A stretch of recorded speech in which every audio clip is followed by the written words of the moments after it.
জগন্নাথ বিশ্ববিদ্যালয়ের শিক্ষক শিক্ষার্থীদের আন্দোলনের খবর জানাতে সরাসরি যুক্ত হচ্ছেন সহকর্মী তন্দ্রা তারুণ্য। তন্দ্রা, আন্দোলন নিয়ে কি বলছেন শিক্ষক শিক্ষার্থীরা? দাবির বিষয়ে কোনো আশ্বাস মিলেছে কিনা, এ নিয়ে কি তথ্য আছে আপনার কাছে?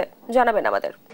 ডানা, সকাল থেকেই জগন্নাথ বিশ্ববিদ্যালয়ের শিক্ষার্থীরা কিন্তু কাকরাইল মোড়ে অবস্থান করছেন এবং গতকাল রাত থেকেও কিন্তু তারা এখানে ছিলেন। তবে সকাল থেকে কিন্তু এখানে যতই বেলা গড়াচ্ছে ততই এখানে অন্যান্য তাদের যে শিক্ষক যারা রয়েছেন তারাও কিন্তু এই শিক্ষার্থীদের সাথে আসলে এই আন্দোলনে যুক্ত হয়েছে। এবং পাশাপাশি যদি আমি একটু বলে রাখি যে তাদের যে 3 দফা দাবিটি ছিল, সেই দাবিটি থেকে কিন্তু এখন তারা যেটা বলছেন, তাদের অধ্যাপক যেটি বলছেন যে আসলে তাদের দাবিটি আসলে 3 দফা থাকলেও এখন কিন্তু তাদের দাবিটি আসলে 4 দফা। এবং তারা বলছেন যে গতকালকে তাদের উপরে শিক্ষক এবং শিক্ষার্থীদের উপরে আসলে যে হামলা হয়েছিল, পুলিশ বা প্রশাসন বা আইন শৃঙ্খলা বাহিনী যারা ছিলেন তারা যেভাবে লাঠি চার্জ করেছে, টিয়ারশেল নিক্ষেপ করেছে বা সাউন্ড গ্রেনেড নিক্ষেপ করা হয়েছিল, সেক্ষেত্রে কিন্তু তারা এখন সেটিরও আসলে বিচার চাচ্ছেন এবং তার তদন্ত কাজ যত দ্রুত সম্ভব সেটির তদন্ত করতে বলছেন। তারা এটিরও বিচার দাবি করছেন এবং এই নিয়ে কিন্তু তাদের মোট 4টি দাবি নিয়ে তারা আসলে একত্রিত হয়েছেন। তাদের অন্যান্য যে দাবিগুলো ছিল সেটি হচ্ছে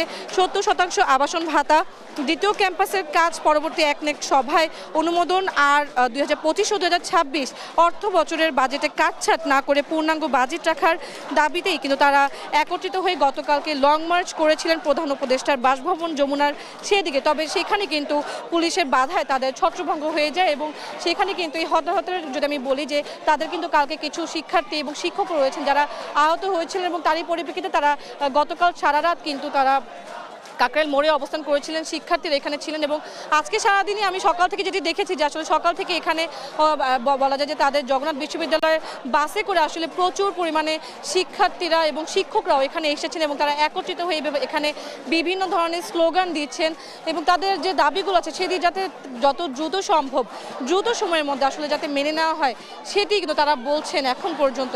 এবং এর পাশাপাশি যদি একটু জানিয়ে রাখি যে এখানে প্রশাসনের লোকজন যদি আমি বলি বা আইন শৃঙ্খলা বাহিনী যারা রয়েছেন তারাও কিন্তু এখানে কঠোর অবস্থানে রয়েছেন এবং তারা ওই দিকটাতে তারা এখানে অবস্থান করছেন এবং এই কর্মসূচিতে আসলে যারা আন্দোলনরত রয়েছেন তারাও কিন্তু এখানে সকাল থেকে অবস্থান করছে। আমরা যদি একটু একজনের সাথে কথা বলি, ভাই আপনাদের যে দাবিগুলো আছে এই দাবিগুলো না মানা হলে আপনারা পরবর্তীতে কি কর্মসূচি করবেন?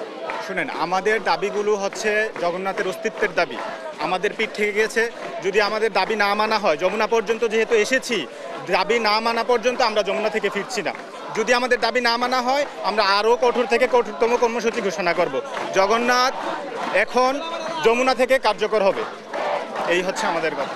যেমনটা বলছিলেন যে আসলে তাদের দাবি না মানা হলে কিন্তু তারা আরও বেশি কঠোর অবস্থান কর্মসূচি পালন করবেন, এমনটা তারা সিদ্ধান্ত নিয়েছেন এবং তাদের শিক্ষকরাও কিন্তু পাশাপাশি তাদের এই সিদ্ধান্তে আসলে সহমত জানিয়েছেন। তো ডানা, এই ছিল আমার কাছে কাকরাইল মোড় থেকে সর্বশেষ।